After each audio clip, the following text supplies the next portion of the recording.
క్షమించారు అనుకోవాలో లేకపోతే ఫ్యాక్షన్లోకి వెళ్ళకూడదు అని స్ట్రాంగ్గా అనుకున్నారు అనుకోవాలో, whatever reasons, Rajasekhar Reddy garu ఫ్యాక్షనిజాన్ని ఎంకరేజ్ చెయ్యలేదు అన్న మాట రాజశేఖర్ రెడ్డి గారి తండ్రి విషయంలోనే రుజువైంది.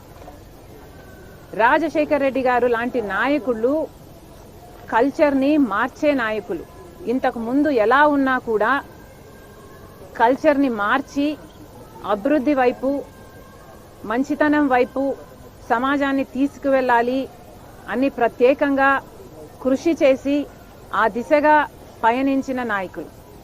వివేకానంద రెడ్డి గారు ఇలాంటివి ఫ్యాక్షన్ నిర్మూలన కోసం పంచాయతీలు చేసిన ఘటనలు నేనే నా చిన్నప్పుడు మా ఇంట్లోనే గంటలు కొద్దీ ఇలాంటి పంచాయతీలు నడిచేవి. ఎంత ఓపిక చేసుకొని ఈ నాయకులు డిఫరెంట్ పీపుల్ ని కూర్చోపెట్టి, గ్రూప్స్ ని కూర్చోపెట్టి వాళ్ళ మధ్య సామరస్యాన్ని పెంపొందించడానికి, కాంప్రమైజులు చేపించడానికి ఎంత ప్రయత్నం చేశారు అన్నది పులివెందల్లో మా ఇల్లే ఒక సాక్ష్యం. ఇది నాకే కాదు, పులివెందల్లో ప్రజలందరికీ తెలుసు, కడప జిల్లా ప్రజలందరికీ తెలుసు ఈ నాయకులు ఎంతగా కష్టపడి రాయలసీమ ఫ్యాక్షన్ కాదు, ఫ్యాక్షన్ కి మారు పేరు కాదు అని రుజువు చేయడానికి ఎంత కష్టపడ్డారో నేనే సాక్షిని. అలాంటిది ఈరోజు జగన్మోహన్ రెడ్డి గారు మళ్ళీ హత్యా రాజకీయాలను ప్రోత్సహిస్తూ హత్యలు చేయడం పర్వాలేదన్నట్టు మళ్ళీ హత్యలు చేసిన వాళ్ళనే కాపాడుకుంటూ మళ్ళీ వాళ్ళకే టికెట్ ఇస్తూ మళ్ళీ వాళ్ళే అధికారంలోకి రావాలి, అధికారాన్ని వాళ్లకు వాళ్ళు కాపాడుకోవడం కోసం వాడుకోవాలి, మళ్ళీ వాళ్ళే చట్టసభలకు వెళ్లాలి అన్నట్టుగా ఈరోజు హత్యా రాజకీయాలను ప్రోత్సహిస్తూ కల్చర్ని మార్చే ప్రయత్నం చేస్తున్నారు. రాజారెడ్డి గారిని హత్య చేసిన వాళ్ళల్లో సతీష్ రెడ్డి అనేవాడు ఈరోజు వైసీపీ పార్టీలో ఉన్నారు. మరి మీరు ప్రజలకు ఏమి సందేశం ఇవ్వాలనుకుంటున్నారో, జగన్మోహన్ రెడ్డి గారు ఏ కల్చర్ గురించి మాట్లాడుతున్నారో, రాజశేఖర్ రెడ్డి గారి మార్క్ రాజకీయం గురించో లేకపోతే ఇది జగన్మోహన్ రెడ్డి గారి మార్క్ రాజకీయం గురించో ప్రజలకు క్లారిటీ ఇవ్వాల్సిన అవసరం ఉంది.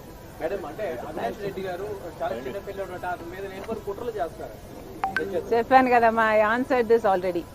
అవినాష్ రెడ్డి గారి మీద లేనిపోని ఆరోపణలు మోపడం మా ఉద్దేశం కాదు. అవినాష్ రెడ్డి చిన్నోడు కాదు, Avinash Reddy is an adult.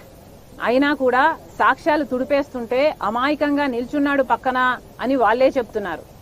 మరి అలాంటి వాళ్లకు వీళ్ళు ఎంపీ టికెట్ ఇవ్వడం ఏమిటో, మరి అలాంటి వాళ్ళని వీళ్ళు ప్రోత్సహించడం ఏమిటో, అసలు అవినాష్ చేశాడు అన్న విషయం మాకు ముందే తెలుసుంటే, ఆయన జీవితాన్ని నాశనం చేయాలన్న ఉద్దేశం మాకు ముందు నుంచి ఉండుంటే, మరి డే 1 నుంచి నేను, ఎస్పెషలీ నేను, ఎందుకంటే ఎంపీ టికెట్ నాకు ఇవ్వాలని వివేకానంద రెడ్డి గారు అంత తాపత్రపడ్డాడు కాబట్టి ఎస్పెషలీ నేను మొదటి రోజే చెప్పుండాలి చేయించింది అవినాష్ రెడ్డి అని. కానీ మేము ఆ మాటలు మాట్లాడలేదు కదా, ఎందుకంటే మాకు తెలియని విషయాలు ఇవన్నీ సిబిఐ బయట పెట్టింది కాబట్టి, సాక్ష్యాధారాలు ఉన్నాయి కాబట్టి ఈరోజు మాట్లాడుతున్నాం తప్పితే మాకు ఏ దురుద్దేశం లేదు. మాకు న్యాయం జరగాలి. వివేకానంద రెడ్డి మేనిఫెస్టో ప్రవేశపెడుతూ 2019 మేనిఫెస్టోలో అమలు చేయని అంశాల గురించి కాంగ్రెస్ పార్టీ ఈరోజు ప్రశ్నిస్తుంది. కాంగ్రెస్ పార్టీ ఆంధ్ర రాష్ట్రంలో ప్రత్యేక హోదా కోసం కొట్లాడుతున్న ఏకైక పార్టీ. ఒక పక్క పాలకపక్షం, ఒక పక్క ప్రతిపక్షం, ఇద్దరూ కలిసి 5 సంవత్సరాలు ఒకరు, ఇంకొక 5 సంవత్సరాలు ఇంకొకరు అధికారంలో ఉండి ప్రత్యేక హోదా కోసం కొట్లాడడం కాదు కదా, అధికారంలో ఉన్నప్పుడు కనీసం అధికారంలో ఉన్నప్పుడు ప్రత్యేక హోదా అన్న ఊసే లేకుండా చేశారు. ప్రత్యేక హోదా మన ఆంధ్ర రాష్ట్రానికి ఊపిరి లాంటిది. ప్రత్యేక హోదా వస్తే ప్రతి నియోజకవర్గంలో కనీసం 50 నుంచి 100 కొత్త పరిశ్రమలు వచ్చే అవకాశం ఉంది, అభివృద్ధి జరిగే అవకాశం ఉంది, మన బిడ్డలకు ఉద్యోగాలు వచ్చే అవకాశం ఉంది. అలాంటిది నిన్న మేనిఫెస్టో ప్రవేశపెడుతూ ప్రత్యేక హోదా గురించి ఎందుకు మాట్లాడలేదు అటు జగన్మోహన్ రెడ్డి గారైనా చంద్రబాబు గారైనా అని ప్రశ్నిస్తున్నాం. ముఖ్యంగా ప్రజలకు అకౌంట్ ఫర్ చేయాల్సింది ప్రభుత్వం. ప్రభుత్వం అధికారంలో 5 సంవత్సరాలుగా జగన్మోహన్ రెడ్డి గారు ముఖ్యమంత్రిగా అధికారంలో ఉన్నారు. మరి కాంగ్రెస్ పార్టీ ప్రశ్నిస్తుంది, అధికారం ఉండి కూడా మీరు మేనిఫెస్టోను ఎందుకు అమలు చేయలేదు? మీ మేనిఫెస్టోలో 2019 మేనిఫెస్టోలో ప్రత్యేక హోదా లేదా ప్రత్యేక హోదా గురించి మీరు కొట్లాడతామనుంది. ప్రత్యేక హోదా ఎమ్మెల్యే ఎంపీలను ఇస్తే మేము రాజీనామాలు చేసైనా సరే, మేము కొట్లాడైనా సరే, బీజేపీ మెడలు వంచైనా సరే ప్రత్యేక హోదా తీసుకొస్తామని చెప్పిన మీరు ఇప్పుడు మళ్ళీ ఇంకొక మేనిఫెస్టో రిలీజ్ చేస్తున్నారు. మరి పోయిన మేనిఫెస్టో కథ ఏమిటి? పోయిన మేనిఫెస్టో మీరు నిలబెట్టుకునే సత్తా మీకు లేకపోతే మరి ఇప్పుడు కొత్త మేనిఫెస్టో నిలబెట్టుకుంటారు అన్న నమ్మకము మీరు ప్రజలకు ఎక్కడిస్తున్నారు? మీరు పోయిన మేనిఫెస్టో నిలబెట్టుకోకపోతే మీ క్రెడిబిలిటీ ఏమిటి? కొత్త మేనిఫెస్టోకి ఉన్న విలువ ఏమిటి? పోలవరం ప్రాజెక్టు ఏమైంది? పోలవరం ప్రాజెక్టు కోసం ఒక్కటంటే ఒక్క నిజమైన ఉద్యమం ప్రత్యేక హోదా అయినా పోలవరం అయినా మీరు చేసింది లేదు. పోనీ అమరావతి అయినా, పోనీ క్యాపిటల్ సిటీస్ అయినా 3 అన్నారు. 3 ఒక్కటైనా కట్టారా? కనీసం ఈరోజు ప్రజలు తలెత్తుకొని చెప్పుకునేటట్టు ఒక క్యాపిటల్ సిటీ కూడా ఆంధ్ర రాష్ట్ర ప్రజలకు లేదు అంటే ఇది అవమానం కాదా? పోయిన మేనిఫెస్టోలో మీరు పెట్టిన అంశాలు పూర్తి మద్యపాన నిషేధం.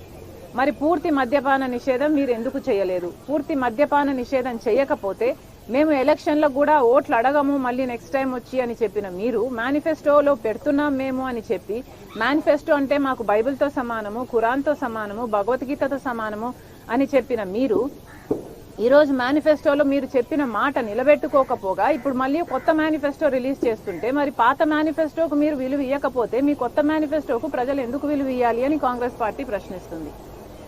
పూర్తి మద్యపాన నిషేధం అని చెప్పి మద్యపాన నిషేధం చెయ్యకపోగా ప్రపంచంలో ఎక్కడా లేని విధంగా ఎవరు అమ్మని బ్రాండ్లు మీరు మాత్రమే తయారు చేసి నాసిరకం మందు అమ్మి కల్తీ మందుతో, కల్తీ సారాతో ఈరోజు ఎంతమంది ప్రజలు నష్టపోతున్నారు, వాళ్ళ హెల్త్ ఎఫెక్ట్ అవుతుంది. మన రాష్ట్రంలో 25% మంది ఎక్కువ ఈ మద్యం తాగి లివరు, కిడ్నీలు చెడిపోయి చచ్చిపోతున్నారు. మరి వీటన్నిటికీ ఎవరు సమాధానం చెప్పాలి? పూర్తి మద్యపాన నిషేధం అని చెప్పిన మీరే, మీ సర్కారే ఈరోజు మద్యం అమ్మే స్థాయికి దిగజారింది అంటే మరి మీకైనా మీ మేనిఫెస్టోకైనా ఏమి క్రెడిబిలిటీ ఉంది అని కాంగ్రెస్ పార్టీ ప్రశ్నిస్తుంది. ఈరోజు జాబ్ క్యాలెండర్ గురించి పోయిన మేనిఫెస్టోలో మీరు చెప్పిన అంశము ప్రతి జనవరిలో సంక్రాంతి ఎలా వస్తుందో జాబ్ క్యాలెండర్ కూడా అలా వస్తుంది అని మీరు చెప్పారు 5 సంవత్సరాల క్రితం. మరి దాని మాట ఏమిటి? జాబ్ క్యాలెండర్ ఒక్కటి కూడా 5 సంవత్సరాలు గడిచింది, 5 సంక్రాంతులు గడిచాయి, కానీ జాబ్ క్యాలెండర్ మాత్రం ఒక్కటి కూడా రాలేదు. మరి మీరు ఏం సమాధానం చెప్తారు? 2,30,000 ఉద్యోగాలు ప్రభుత్వ శాఖల్లో ఖాళీగా ఉన్నాయని మీరే చెప్పారు 5 సంవత్సరాల క్రితం. ఆ ప్రభుత్వ శాఖల్లో ఉన్న ఉద్యోగాలను మీరు ఇప్పటికీ భర్తీ చేయలేదు. ఆ ప్రభుత్వ శాఖల్లో ఈ రోజు వరకు కూడా అవే ఉద్యోగాలు 2,25,000 ఉద్యోగాలు ఇంకా ఖాళీగానే ఉన్నాయి. మరి దానికత ఏమిటి? మరి బిడ్డలకు ఉద్యోగాలు ఎందుకు ఇవ్వటం లేదు? మీ కార్యకర్తలకు మాత్రం వాలంటరీ ఉద్యోగాలు ఇచ్చి అవి ప్రభుత్వ ఉద్యోగాలుగా చూపించి మభ్యపెట్టే ప్రయత్నం చేస్తున్నారు అంటే ఇంతకంటే దిగజారుడు రాజకీయం ఇంకొకటి ఉందా?